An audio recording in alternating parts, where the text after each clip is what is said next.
Chers compatriotes, bonsoir. Mesdames et messieurs, bienvenue ici dans votre magazine d'actualité générale partout. Bozo Kajor Olanda, mission un grand plaisir de vous informer.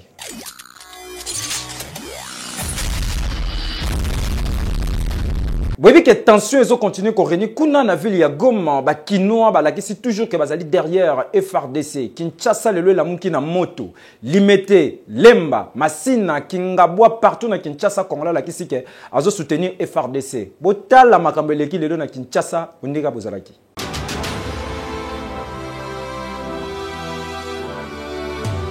9h juste heure de Kinshasa. Toza mardi 28 janvier 2025. Dans le longi ya Kinshasa yangoyo. Babimi li banda pona kolakisa ke bazali d'accord te na agression ezali koleka na est ya République démocratique du Congo. Population lobi tete makambo nenge bandi il faut to memango tina suka pona kosilisa yango. Bana changu babimi na nzela. Bana Lemba, Bana Limete, bango nyonso na balabala pona kolakisa ke ndenge to sangani boye ezali ke Kagame amiyebelaka déjà sort na ye pona agression oyo azali kosala awa na République démocratique du Congo. Nzela bondi melanga Kinshasa ezalaki caractérisé na bapine moto nde moto kote no sokoleka tala kafumba kata na moto to koti na selemba ato zali na wenze ndimelanga ke ba mama balobi ataka tozo soutenir population ya Goma mais il faut koteka poko zwa matembele po bazo marché bazana posa rolia et surtout que bana pe balia to longwe selemba to koti bango na ngalie mandimelanga awa bana moto balobi lelo to kosala te Kagame place aza amiyebela déjà sornae awa mituka nyoso boleka na ba moto bien lindalala donc lindajo soki oteli ndalala te okoleka te mutuka na moto nyonso ezaka na système ya kunde bembe mituka nyonso ekomi lokwa kunde bembe donc tango ezoleka bien lindalala wana nikoloba ke toza na kanda na niveau kosakana te population congolaise alakisi soutien na ba FRDC lobi mapinga ya mboka kobanga te toza na sima na yo population atelemi lokola moto moko ezala bandeko ya opposition ezala bandeko ya majorité balobi mabele eza se moko tokobundela ngo ti mabele ya bakoko awa tokutana bongo na monsieur Mouza wazali bongo opposant proche ya Martin Fayulu Madidi a communiqué boye. Les Lozali, en fait une manifestation spontanée pour soutenir la FARDC. Parce que moi, la patrie, le président élu Martin Fayulu Aloba est déjà l'ONU. Oeze Bandeli. Samedi et Kozala Moutounio sur le site dans le quartier au Bima. Donc, le vrai problème c'est l'agression. Et puis Moutaï a l'agression à Rwanda. Rwanda a la puissance au Baza Simanae. Pourquoi Congolais? Pourquoi Congolais? Non. Oeza li Kambouya Tshisekedi te. Pourquoi Kokai déjà Makambouana te? Et d'après li Kambouya Fayulu te. Et comme il Kambouya Mboka Mobimba. Bande comme suspect la kesa ki détermination na bango pour la guerre o bazanga ki malobati yo kanenge ba préciser. Plan na bango pour la balkanisation ya Congo ça date pas d'aujourd'hui. Et là on a déjà basala en 1960 à la veille de l'indépendance. Par la volonté manifeste ya ba Congolais pour vouloir vivre ensemble na bango. Que ça la échec na plan na. Plan na héros, je répétais na nona c'est il faut comprendre que la balkanisation na Congo aussi bagaté. Congo ça le pose à la moko et indivisible. Oh désolé quand on a dit pas Congolais te ko la bango reposer le moko to tuer na nation ya Goma. Les lots tensions zalaki na Kinshasa chaque commune rokende. Monte les opérations monte pelite ba monibino suspect. Donc, eux les kisi ke Congolais nenga telemi boy, Kinwa nenga gangi boy. Na Kigali, Kagame yemo place aza ayoki ke keba marambo échangé. Message ezali très fort pour la communauté internationale. En silence na bino na agression ya Rwanda, population a mon en clarté. Ndebo za système ya demutu. Jango na ba Kinoa, balobi bakotika la simate. FRDC, Telema, mabele bakoko, toko bundelango, ti na ti. Réalité à Kinshasa yango yo bakino batomboki mindele musuli kwa batole baotala kabe wana banani bakanga photo okokolo lolo Congolais na Kinoa bana kanda pona mboka na bango heke yo totikala kaka na dossier oyo pona ko yebisa bino ke bakino bazalaki na kanda perrage ya kosakana te bokanse silwana bakotaki tina ba ambassade ya Rwanda ya France ya Belgique bakino balakisi ke bazali d'accord te na makambo ezoleka mais ko kamwa bakei copier na ba supermarché ngani kune sali ninyo.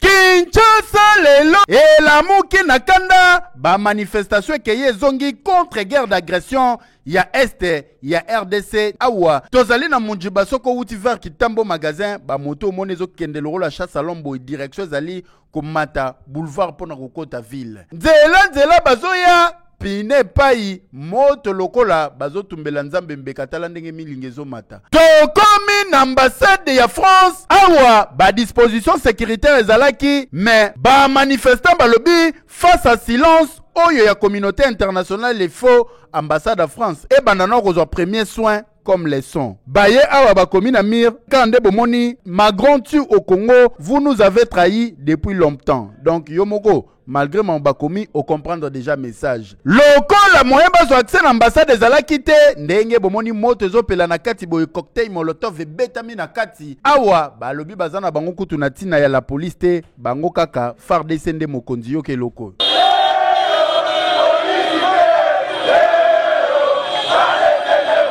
Na kolongwa na bangowa descente ezalaki cette fois là na Kin Plaza awa bayeka ndenge bomoni ba vitre mususu ya kopanza ide ezalaki deja ya kokota na kati kopie po kandeza makasi tala kutu jeune wa mati lokola mutazo matana nzete avuzi drapeau ezalaki awa na kanda wana kei yango omoni basopela ngo essence po baza bango tout même moral moto ba continuer nzela cette fois-ci ambassade ya Kenya awa nyoso bakutaki kopanza kopie kolongwa na bango wa direction ambassade Rwanda enga ye awa mawotikali kozala ta mukete ndenge bomoni kokota kopie au rendez-vous tala kutu bisa yes oyo bache yango moto nakati awa kopanza ba biro nyoso kobimisa ba table biro tala ndeti kiti oya biro zo monana oyo on dirait ambassadeur Vincent Karega abanda ko vandela baye lisusu na ambassade Uganda awa esika bomoni bazui drapeau ya EAC bazwa kize bango pe complice na agression oyo RDC zali victime na partie est yango wana bomoni bache moto babimisi coffre fort na kati ambassade yango bomoni bazo panza te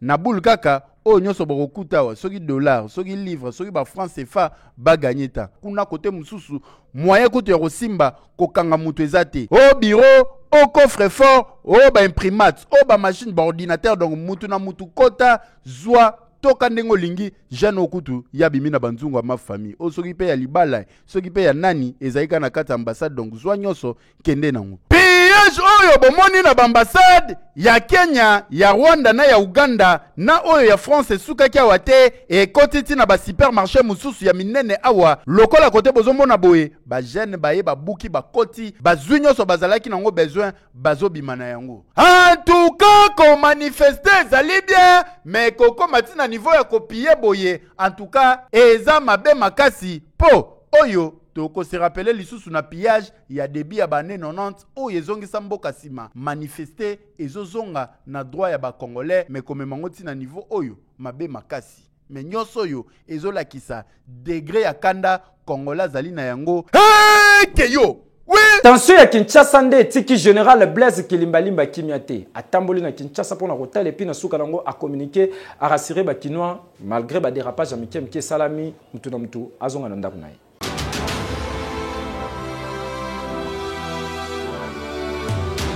Que ce sont des manifestations spontanées. La police, dès qu'elle a pris la nouvelle, elle s'est déployée. Et nous sommes déployés comme tu le vois. Et c'est pour protéger la population et ses biens, les institutions, les corps diplomatiques. Tout le monde doit se sentir protégé. C'est ça la mission de la police. Donc nous sommes là dans ce cadre. La question était justement comment vous comptez protéger les institutions, particulièrement les ambassades, parce qu'il y a des manifestations autour de certaines choses. Oui, c'est ce qu'on dit. Il y a un groupe qui a déposé l'armement. Il y a eu quelques cocktails molotov lancés. Ce sont des projectiles. Nous avons des boucliers, comme vous le voyez, pour stopper ces jets de pierres qui ont touché déjà même des policiers. Mais c'est notre métier. Donc, on protège selon les règles de l'art. Quel message lancez-vous à la population? À la population, qui manifeste pour dénoncer la guerre d'agression? C'est un sursaut patriotique. Et on ne peut que dire que la population est écoutée. et que la suite, c'est au gouvernement de continuer pour lancer des énergies afin de trouver une solution définitive.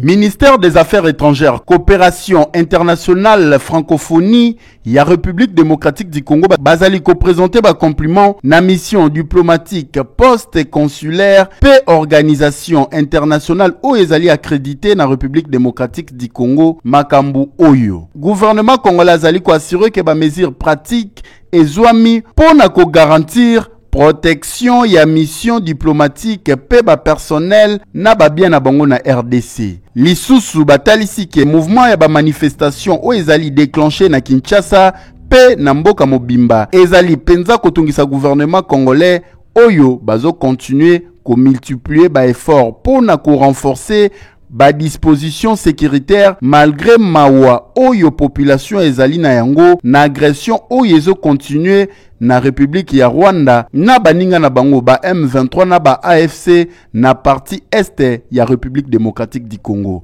Gouvernement congolais azali ko présenter ba regret suite ya ba acte ya vandalisme oyo esalemi et pas ya ba manifestant. Pona kosuki sa gouvernement congolais asengi na ba personnel diplomatique étranger bazala prudent pe bazala mayili. Ministère ya Affaires étrangères, coopération internationale, francophonie ya République démocratique du Congo, bazali ko remercier mission diplomatique ya poste consulaire paix organisation internationale oyo ezali accrédité na République démocratique du Congo pe bazali ko saisir occasion oyo pona ko renouveler ba assurance paix haute considération. Communiqué signé le 28 janvier 2025 oyo ezali ko s'adresser na mission diplomatique poste consulaire paix organisation internationale accréditée na République démocratique du Congo. Autorité de référence ya parti politique arabe maître Guy Lwando Mboyo bobi ka sali message pour na ko soutenir FRDC. Batabonde fachalingaka.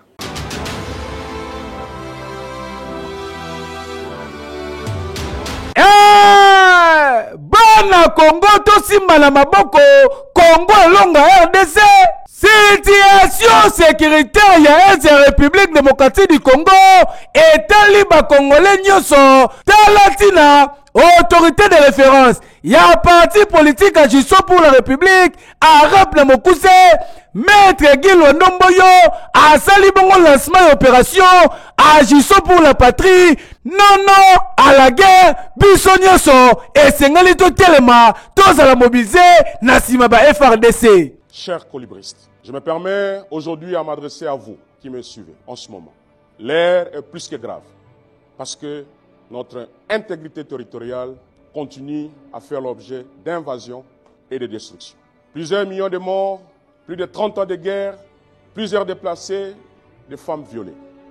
On nous empêche à reconstruire notre pays. On nous empêche à penser au développement de notre nation, aux emplois des jeunes, à l'épanouissement de notre population. Je saisis donc, tout en mesurant l'ampleur de la situation, à vous exhorter, à la jeunesse du parti, à répondre à l'élan, de vous enrôler dans les forces armées de la République pour servir votre nation. C'est aussi ça, ce qui vous est enseigné dans ce parti politique qui est AREP. De prendre part activement, et donc à toutes les fédérations, à travers les instructions que vous recevrez du secrétaire général, pour organiser, à partir de maintenant, des marches pacifiques sur l'ensemble du territoire national. À ces marches, je vous prie d'associer les forces vives, d'associer les autres partis de l'opposition. Car lorsque la patrie est en danger, on ne peut pas s'opposer à cela. Pour dire non à la guerre et témoigner toute notre compassion et tout notre soutien à nos forces armées qui se battent dans les lignes de front avec patriotisme et dans un sens d'héroïsme. Ah oui! Bisonyoso na sima ya ba FRDC bendele kwete mapinga ya ekolo na lisanga de tokolonga. Keyo. Oui!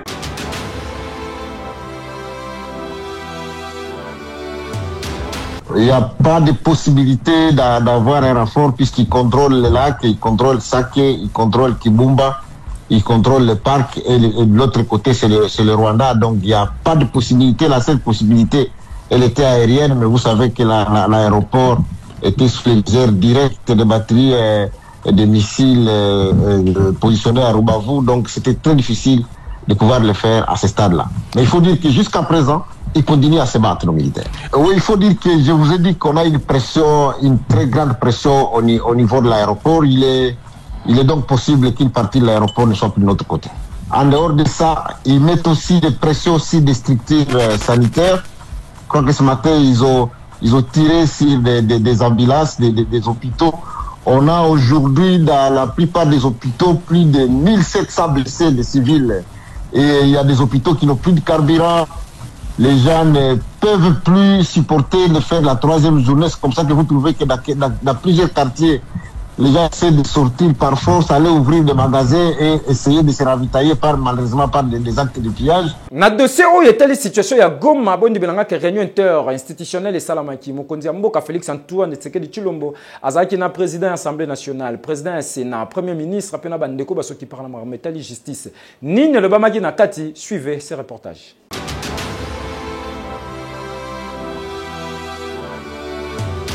Président de la République, chef de l'État Félix Antoine Tshisekedi Tshilombo asangisaki banimateur ya ba institution lundi oyo na soirée na réunion interinstitutionnelle oyo babetaki makambo tali situation sécuritaire agression oyo RDC azali ko subir na partie est. Na sortie à réunion Vital Kamerhe asalaki compte rendu ya réunion oyo esika atalisaki ke ba FARDC na ba wazalendo bazali ko continuer ko contrôler ba position na ville ya Goma na province à Nord Kivu yokaye. Nous avons, comme vous vous en doutez, parlé essentiellement de la question à l'est de la République démocratique du Congo.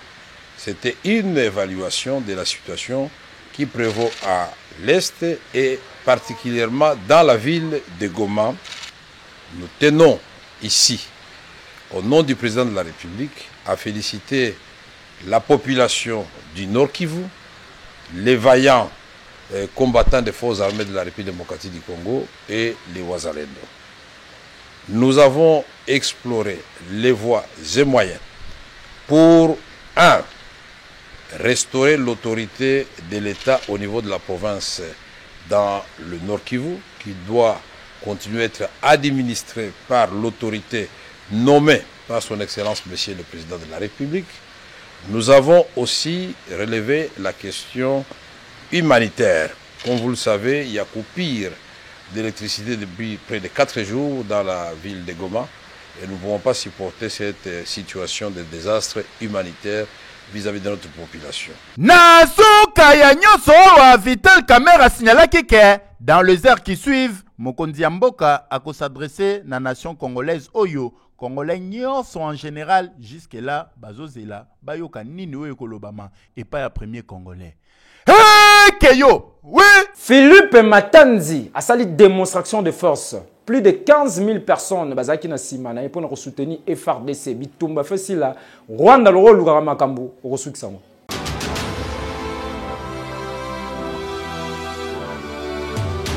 Tika na yebisa bino kemboka na mboka ezalaka na mokonzi nango. Kasi mutu asimbi changu, leader incontestable, l'essel, l'unique, yeyo, Philippe Matanzi, bakiselaka ye, pakebo ya changu, la force qui écrase, botala binomoko, très touché, na situation ya STRDC, alamuki, abeti loboko na mesa, alobi rien. A mobiliser population ya Tchangu, plus de 15 000 personnes, babimi na balabala, pona kolobano, na agression rwandaise, kolobano, na buzo banyoso, yezali kosalema, na partie este, ya République démocratique du Congo. Marche pacifique, s'il vous plaît, yesangisi bongo, ba papa, ba maman, ba jeune na nyoso ya Tchangu, ba bandi kotambola, kobanda awa, liboso, ya siège ya Asbel, les amis de Doudou Fomba, Likunde Libotai, Oyo Philippe Matanzi, Batanzi akumbelaka bazwi direction ya aéroport Anjili balekisi Foko Pascal Bitabe botala bino moko véritable marée humaine nyata muninga senga pardon kasi na bonzambe kati na nkolo no ya boye nanu tomona te etikala kosalama te ekosalemaka pe te oyo lider bayokaka ye na population ya district na ye moko te na terrain batamboli sans casse sans kobamba mabanga basali marche na bango kitoko respect ya consigne pona kolakisa ke baza de cœur na mokonzi ya mboka bana ya changu balobi non à l'agression bana ya changu balobi non na occupation tolobi lelo tokosila na Rwanda soutien total na FRDC soutien total na chef de l'État soutien total à l'institution de lobby jusqu'au sacrifice suprême. Ah, Philippe Matanzi vanda na yo olakisi vraiment ke ozali pakebo ya changu l'incontestable pe l'unique leader oyo aza na mot d'ordre pe population batosi osimbi fongola ya changu moko te na terrain tala ebongo toyoka lisusu voilà pona minute oyo na changu mutu akofiotola munoko aza te Philippe Matanzi nde leader boyende ezalaka ekeyo oui. Winner Loto c'est possible au réaliser ba rêve non na 500 francs ya Pamba Ndeko beta.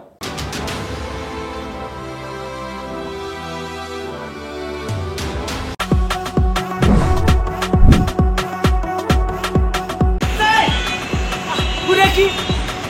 Ah, oui, ce qui est un préfet, oui. C'est que ça il vous commande. C'est ona ndelanga nini yango na ngai ona ndelanga nini yango sana nini tukota ko zela otana na kotu bienvenue chez Winner. Osuki nayaki kolanda tirage Winner Loto en direct kaka minene kolanda kota kasi mais singiri ngai tirage à Winner Loto eponaka mutu te kota papa bonsoir Voilà les boss. Ils ont des vraiment la transparence. Ça c'est Winner.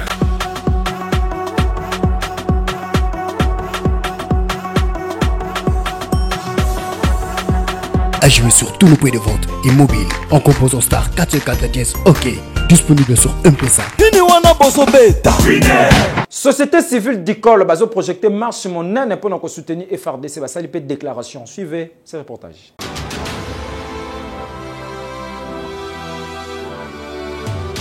ezali kambwa mabele po espace mon côté ya République démocratique du Congo ekoki kokende bakongolais batelemi très déterminé pour na défendre intégrité territoriale yango organisation de la société civile batelemi basali appel na population congolaise nyonso ezala étudiant commerçant osalaka wapi yebake population nyonso mercredi 29 janvier 2025 oyo bakozala na balabala kosala marche populaire pacifique pour na dénoncer bongo l'agression rwandaise na complicité ya communauté internationale kolobano na pillage massacre nyonso ezali koleka na partie este ya République démocratique du Congo yango organisation de la société civile bazalaki liboso ya bapanzi sango kotalisa ndenge nini marche oyo ekosalema boyo kabino moko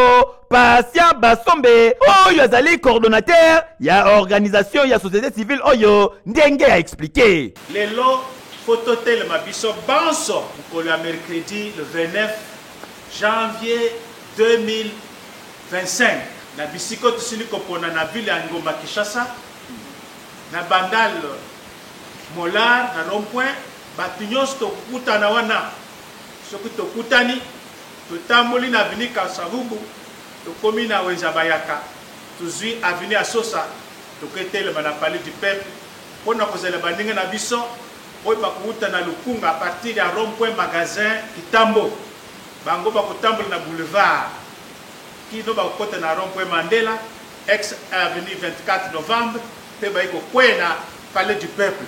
Mais totambola pona nini tozotambola po ete banguna bakote biso na ndako boka na biso ezali occupé illégalement par ba Rwandais. Faut totambola pona koloba non na makambo mai Rwanda zali kosala. Tozali kotambola pe pona ko kebisa ba membre ya Conseil de sécurité ya Nations Unies. En tout cas, Congolais nyonso esika ezomi yo zwa déjà ba disposition pona koloba non pe ko barre route na ba ennemi ya République démocratique du Congo na marche populaire pe pacifique oyo organisation de la société civile bazali ko projecté mercredi 29 janvier 2025 à partir ya 8h. Congolais nyonso bengami po ezali kambwa mabele boyende ezalaka ekeyo. Oui, café bifle ezali bongo stabilisateur ya ba couple. Papa yebela er yango yomela café bifle po maman ala mukaka na sourire.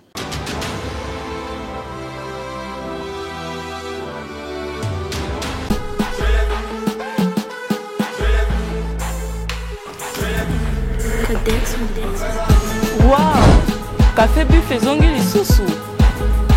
Stabilisateur. Zongi tunanga nini papa maman café bifle. Café bifle et zongi lisusu. Mais cette fois-ci avec un nouveau produit. Babengi na combo ya café bifle royal stabilisateur. Soki olingi o stabiliser mariage na yo. Papa koyoka soni te. Baloba kufa soni kuyoka pasi. Yaka kozwa café bifle stabilisateur na yo. Po opesa sourire na libala na yo. Mama seka na tongo pe na pokwa. Café bifle royal stabilisateur. Toujours salami à la base ba plante naturelle. Tangawisi na ba formule ya sika oyo. Soki omeli yango o triqué match papa. Traction na terrain. Tout terrain ozali ko buka. Ozali ko kota. Ozali ko leka. Ponsana pasi ya mukongo. Ponsana oye ni mutu lembele. Cette fois-ci, au kozala toujours ma kasi na tongo, pona osala mosala, même na butu, papa okoyeko travailler ki toko. Ah, café bifle royal, stabilisateur, au stabiliser couple nanga. Otuninga sikani no kozwa café bifle, toujours na boutique Neema, yende numéro 1, ya solution ya mikongo ya papa, na café bifle oyo. Cette fois-ci, ba memeli biso na combo ya stabilisateur. Kaka na boulevard du 30 juin, na rez-de-chaussée à immeuble Tabac Congo, en face ya Régal, aux Amobimba. Ne kokuta boutique Neema, kota na kati, okokamwa, tala café bifle yangoyo, café bifle royal stabilisateur, et bongiso libala. Café bifle stabilisateur, yonde solution, pour ne couper sa sourire, na ba maman, pe papa, à se sentir mobile ya solo. Keyo, oui. Na situation où ya Goma, Martin Fayulu m'a dit de lobby congolais nyonso zala simaye FARDC et puis encourager bango na résistance.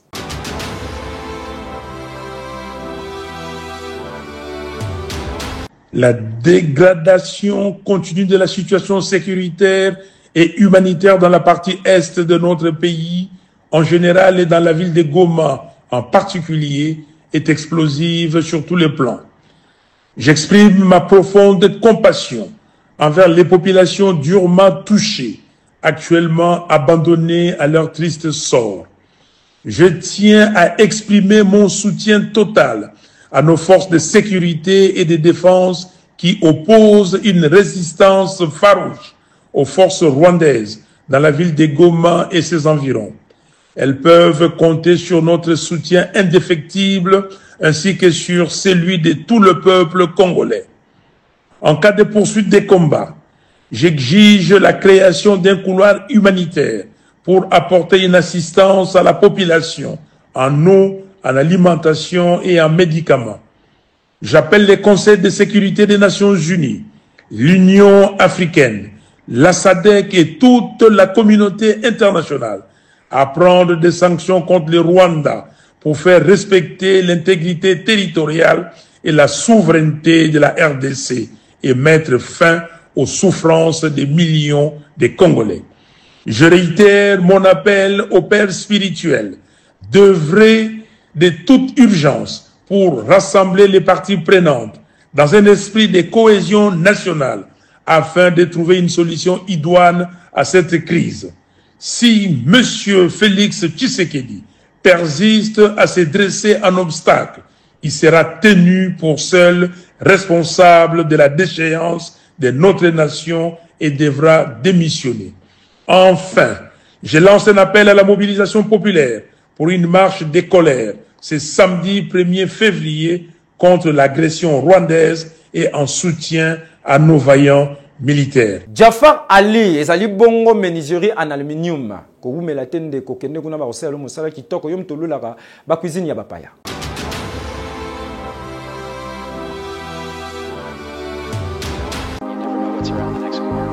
Bana Kinshasa et bongo bana ya poto lelo ya kosamba te bondi melanga États-Unis d'Amérique kitia wana Kinshasa wana Jafar Ali, c'est-à-dire Jafar en aluminium bazali bongo spécialisé na menuiserie en aluminium. Je peux motozali na posa ya ndako na yeza na kitoko yo wapi lokolo lulaka bandako ya ba américain to pe ba nigérien. Je pozali patron ya ba entreprise ozali na posa ba bureau na elata ba lele ya sika ezala bien équipé yaka na Jafar Ali ya kosamba te. Fabrication ya ba porte et bongo ba fenêtre et bongo ba garde-fou na ba bain vitré ya kosamba te. Ndenge bomona ka ba meuble cuisine, c'est-à-dire ba cuisine moderne lokola États-Unis d'Amérique. Awana Jafar Ali bazali ko beta yango dada ya kosamba te. Po na mbongo ya mukie bato baluli ndako na yo nyonso bazali kosalela yango mur rideau na croisonnement bureau nyonso awana Jafar Ali mosala ezokende kitoko yo wapi. Bana Congo bana poto États-Unis ekiti na kati ya Kinshasa. Lelo na eko présenter bino Jafar Ali. Tozo fabriquer biloko nyonso en aluminium pona banda kuna bino na ba bureau tel que ba porte, ba fenêtre, ba garde-fou, ba mur rideau, ba meuble ya cuisine na cloisonnement ya ba bureau. Pona ko pe sa valeur pe beauté ya banda kuna bino bosalela aluminium ya qualité.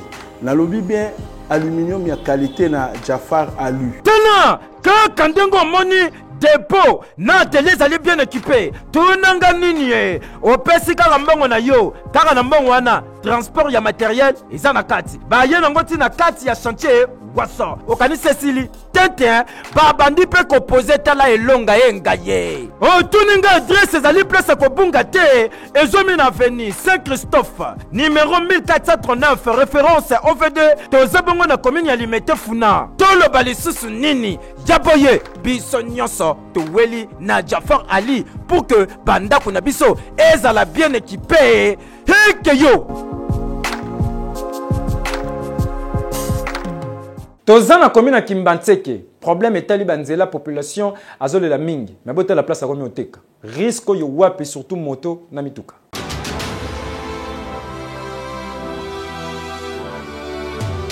Likolo ya eta mabe ya nzela lokola mituka weleka nango lisusu te ekoma bongo wenze nde bozali komona bamama bapapa na bato bazali koteka boye baoteka nde na kati ya makadamu oyo ezali nzela oyo ekende vers cimetière ya Kimbantseke botala bino moko lokola nzela ebeba ikomona ngo wenze bazoteka nyonso ezala biloko kolia ezala mapapa ezala bilamba nyonso koluka okokuta yango awa kasi tangu kamera kelbulumake pusani pona kotuna ba mama batalisi clair ke soki babongiseli bango nzela bakolongwa bakotika nzela ndenge ezalaki kala po bazalaka mpe na wenze te baprofite nde nzela ebebi boye bamitekela awa kokamwa yo communication osala so prince ay komi wenze osala prince papa tozeli bango sa prince bayatolela biso na mesa sekelo kwa banyosa prince te batatoka ba mesa baboyo osala prince Sanzela Kimbantseke lokwa balingi ko bongisa nzela te yango